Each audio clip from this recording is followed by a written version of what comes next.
What's up, brand builders? Stephen Hurahan here at brandmasteracademy.com, and in this video I want to show you a brand strategy example from Old Spice and how this brand with an old man's reputation became the #1 brand for men's body wash with just a few simple tweaks.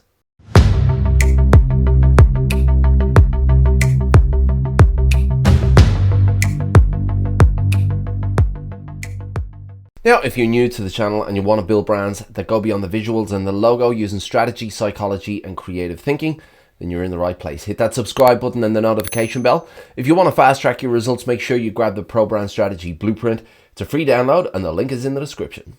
Now, Old Spice was founded in 1934 by a fellow called William Schultz. Now, they brought their first products to market in 1937, and their first products were actually women's products. But they followed them up a year later in 1938 with men's products, and that is where they had their outstanding success. They were a staple for about 50 years or so in the men's toiletry category until P&G acquired them for $300 million in 1990. Now, Old Spice's original positioning is where they got their old man brand tag. Now, me personally, I remember coming into contact with the Old Spice brand through my granddad. And my granddad would put his Old Spice on before he wheeled himself out of the house and down to the pub on a Sunday afternoon. So my association with Old Spice from an early age was that it was an old man's brand. Now, at the time, I was wearing Lynx. So at around about 15 or so, I started to wear deodorant, and I started to wear Lynx, or Axe as it's known. My poison of choice was Lynx Africa. And all of my mates were doing the same. We were all wearing Lynx or some other alternative, but Lynx was the go-to. And this was the challenge that Old Spice had. None of us would ever consider Old Spice, and we all looked at Old Spice as an old man's brand, and I wouldn't have even bought that for my dad because it was too old for him. So that was the challenge that Old Spice had. They became an old man's brand, and that was the perception that they had in the market. So Procter Gamble knew they had a big problem. The writing was on the wall, and if they didn't want the brand to go under, if they really wanted to challenge in that category, they needed to change. They needed to change their targeting. They needed to change who they were targeting. They were targeting 40 to, it seemed, 90-year-olds, but the market that they needed to target were the teens to 30-year-olds. So that's where they needed to focus their efforts, but it wasn't going to be easy to shift the perception of the Old Spice brand within that category, because that was the perception that they had, that they were an old man's brand. So this really was a big challenge. Now, that challenge was handed to agency Weiden Kennedy, and they met that challenge head on. They introduced the Old Spice Swagger campaign that really started to turn heads. They used celebrities and tongue-in-cheek humor to align the brand with funny and cool, which was completely opposite to the messaging and the positioning that the brand previously had. I, Brian Urlacher, challenge thee to an honor duel. A what? An honor duel.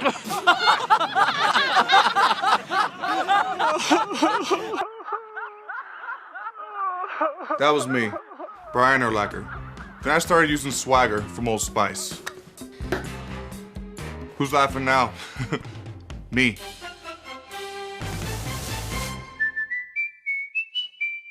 Now, they knew they were onto something here because sales actually quadrupled from that campaign. So they doubled down on that. And with a bit of research, they started to realize that it was women that actually purchased their products about 50% of the time. 50% of the purchases were attributed to women. So they created a campaign to speak directly to those women. Hello, ladies. Look at your man. Now back to me. Now back at your man. Now back to me. Sadly, he isn't me. But if he stopped using lady-scented body wash and switched to Old Spice, he could smell like he's me. Look down. Back up. Where are you? You're on a boat with the man your man could smell like. What's in your hand? Back at me. I have it. It's an oyster with 2 tickets to that thing you love. Look again. The tickets are now diamond.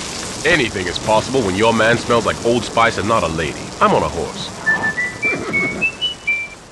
Now, the influence of the brand personality for this turnaround in perception cannot be understated here. It is that personality, that tone of voice, and that language that was used that really changed those perceptions. You had the jester archetype in the driver's seat, and from the website copy to the social media engagement to the ad campaigns themselves, The humor and the wit was just rife, and it was coming across on all different touch points. This was the experience of the Old Spice brand now, and that really did start to change those perceptions in the marketplace, that Old Spice was an old man's brand, from this idea that Old Spice was a funny and cool brand. Now, the results from this repositioning strategy were absolutely phenomenal. Weiden Kennedy absolutely knocked this out of the park. Of course, you had the viral sensation from their ads, but they also won Cannes Film Festival awards, and they were nominated for Emmys as well. And on top of that, when you consider that Procter Gamble actually gave Weiden Kennedy a target of hitting a 15% increase in sales, within a year they had managed to increase sales by over 125%. Now, there's an important consideration to be made here when reviewing this brand strategy, reviewing this repositioning strategy and this campaign. They didn't invest in any product development. They didn't change their product line or introduce new products into the market. This repositioning strategy was all about identifying a new target audience and finding a new way to connect with that target audience. That is it. That is what this repositioning strategy is based on. There was no disruption here. There was no groundbreaking differentiation strategy. It was simply about understanding who these people were and what kind of communication they would respond to, and then give them that communication. That is it. So when you're considering a brand that you're building, when you're considering your positioning strategy, do not underestimate the power of knowing who your audience is and what kind of communication they're going to respond to. But when you are ready to position your brand in the market and you want to define your positioning strategy and you want to know the different approaches that you can use, then this video will help you out. Until next time, brand like a master, and I'll see you in the next video.